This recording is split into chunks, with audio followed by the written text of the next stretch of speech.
Bukankah ini keras loudspeaker? Hayya 'alas salah. Yang dagang tetap dagang, yang jualan tetap jualan, yang merokok tetap merokok, yang santai tetap santai. Seolah-olah panggilan adzan adalah panggilan nyamuk yang dicuekin.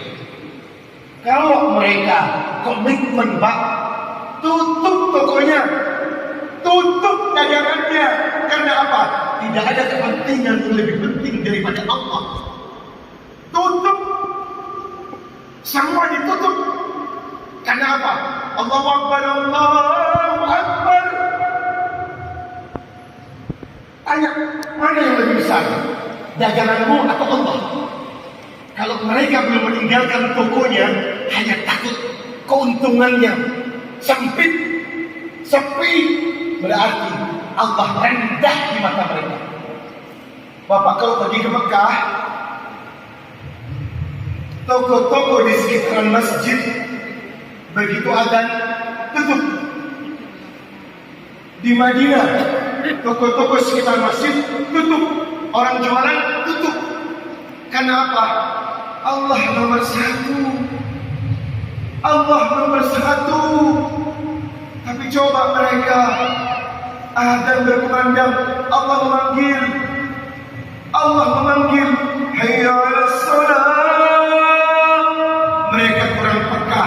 Padahal Bapak tahu, Ibu tahu, Quran surah Al-Anfal ayat kedua, innamal mu'minuna alladzina idza dzukirallahu wajilat qulubuhum. Orang yang beriman bergetar kalau disebut nama Allah. Tapi buktinya adzan berkumandang, yang sholat sedikit, tokonya tetap buka, warungnya tetap buka. Jadi panggilan adzan ini dianggapnya apa? Inilah yang kita renungkan. Perjalanan hidup ini bukan untuk dunia, Pak, tapi untuk Allah. Padahal ibu tahu, ibu tidur? Oh enggak. Ibu, dunia capek enggak? Dunia capek enggak? Enggak ada dunia yang enggak melelahkan, Pak. Dunia ini bikin capek, apalagi ibu-ibu. Paling enggak bisa dengan dua hal, jatuh cinta dan jatuh tempo. Lelah.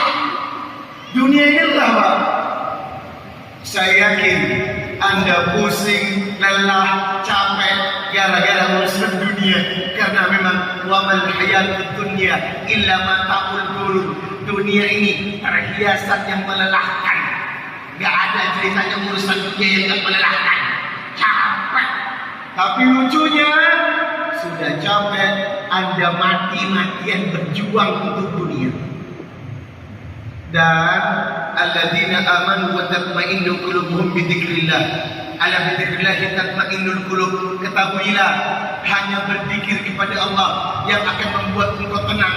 Lucunya lagi, sudah tahu zikir itu menenangkan, tetapi berangkat ke masjid untuk sholat berjamaah susah. Logikanya jongkok.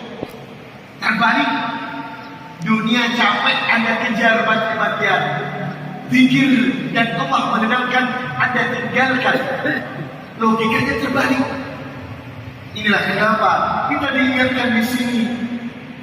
Hidup kita ini semua diciptakan untuk Allah, mengabdi dan taat. Faktor dunia menjadi penghalang kita kepada Allah. Maka Bapak dan Ibu yang saya cintai, ayo luruskan niat, perbaiki kualitas hidup, bikin satu tujuan. Kalau ternyata hidup ini memang diciptakan untuk mengabdi, beribadah, taat, dan menghabiskan waktu untuk dekat kepada Allah Subhanahu wa Ta'ala. Jemaah yang dimuliakan Allah,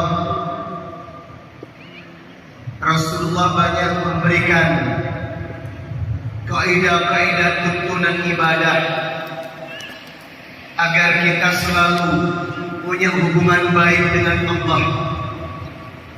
Apa kaidahnya?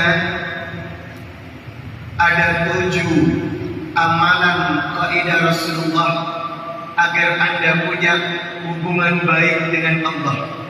Karena tidak semua hamba Allah punya hubungan baik dengan Allah.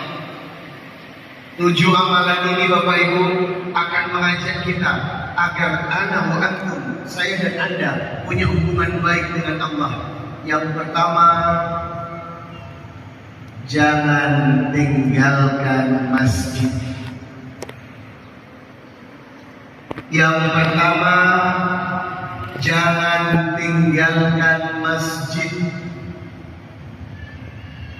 Saya kemarin keliling ceramah di Sulawesi Barat, Mamuju, Mamasa, dan sekitarnya. Bapak tahu ketika gempa melanda, mal selamat, yang tidak selamat adalah masjid besar dan masjid kecil. Saya tanya kepada penduduk setempat, kenapa gempa bumi meluluh lantakkan masjid? Mereka menjawab, di Sulawesi Barat ini banyak masjid besar, tetapi mohon maaf, yang sholat kosong.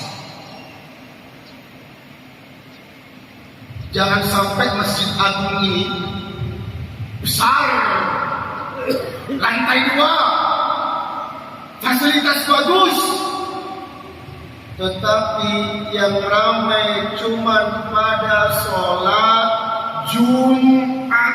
OMG, hello. Apa nggak malu dengan fasilitas masjid, Pak? Ngapain bangun masjid sebesar ini kalau yang sholat cuma berapa saf? Target apa yang mau dicapai? Mau bangga-banggain bangunan? Bukan bangunan yang dibanggakan. At-Taubah 18, innama ya'muru masajid Allah man amana billahi wal yawmil akhir wa aqama shalah wa ata zakah wa lam yakhsha illa Allah. Masjid itu hebat kalau makmur. Makmur dulu, Pak. Bapak pikir masjid yang dibangun pertama kali oleh Rasulullah itu bagus? Tanahnya, tikarnya dari anyaman kurma, atapnya dari anyaman kurma, batangnya dari pelepah pohon kurma. Tapi yang sholat susah mencari saf, karena saking sadarnya umat kalau sholat itu kewajiban yang harus ditegakkan 5 waktu oleh laki-laki di masjid.